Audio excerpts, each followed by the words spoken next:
Tilts ar skatu nākotnē, ar saknēm motormuzejā.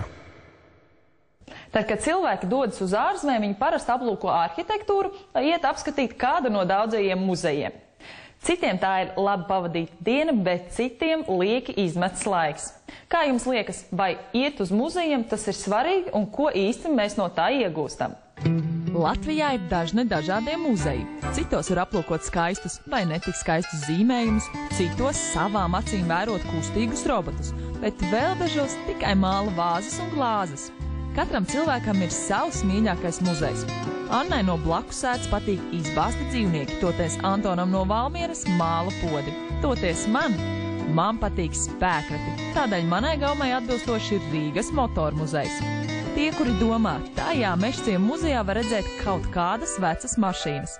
Maldās, šeit vairākos stāvos skaisti izkārtota daļa no pasaules vēstures.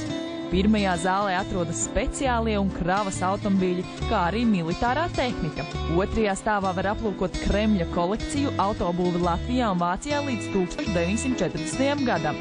Trešajā stāvā pēckara autoklasiku, motociklus, mopēdus, motorsportu braucamrīkus un PSRS laika autobūvi. Katram Latvijas iedzīvotājam kaut reizi vajadzētu atnākt līdz Rīgas motormuzejam un to visu aplūkot savām acīm. Diez, vai cilvēki vispār zina, kurā vietā spēkratu muzejs Rīgā atrodas? Nē. Kā tā? Nezinu. Nu, diemžēl nē. Kā tā?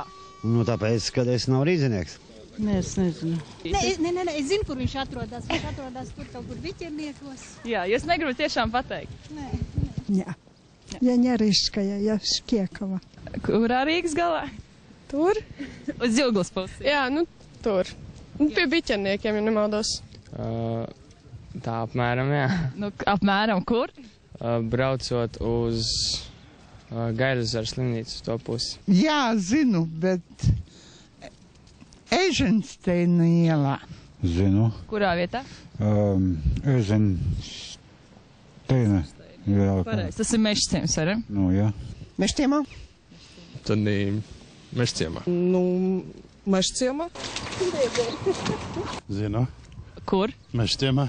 Jā, Mežciemā. Mežciemā. Kāpēc tur vajadzētu braukt? Nu, interesanti.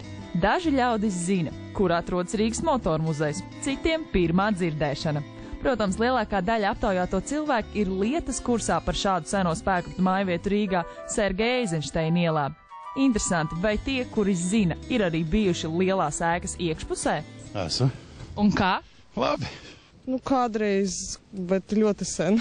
Kāpēc jūs tagad uz viņu nebraucat, neskaties tās ekspozīcijas? Diemžēl tagad nav laika un nesanāk kaut kā. Kādreiz jaunībā. Oi, ļoti sen.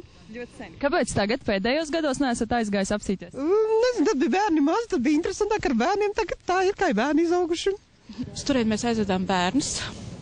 Mašīnas tur bija, cik es atceros, varbūt tas bija kā 10 atpakaļ. Nē, neesmu bijusi. Kā tā? Nu tā, kaut kā tā ir sanācis, ka nav laiks aizbraukt. Nē. Nekad? Kāpēc tā? Nezinu, nav laika. Jā, vismaz kāds reiz 3. Vienu reizi pirms pāris gadiem. Un kādas atmiņas? Es neko īpaši neatceros, ka bija kaut kāda modeļa, tas arī viss. Neko tādu jauku vietu. Ja mēs saliekam visu kopā, sanāk. No aptaujātajiem cilvēkiem par Rīgas motormuzeja esamību zina lielākā daļa, taču iekštelpās pabijuši un visu redzējuši savām acīm tikai puse. Laikam vēl joprojām starp cilvēkiem valda stereotips.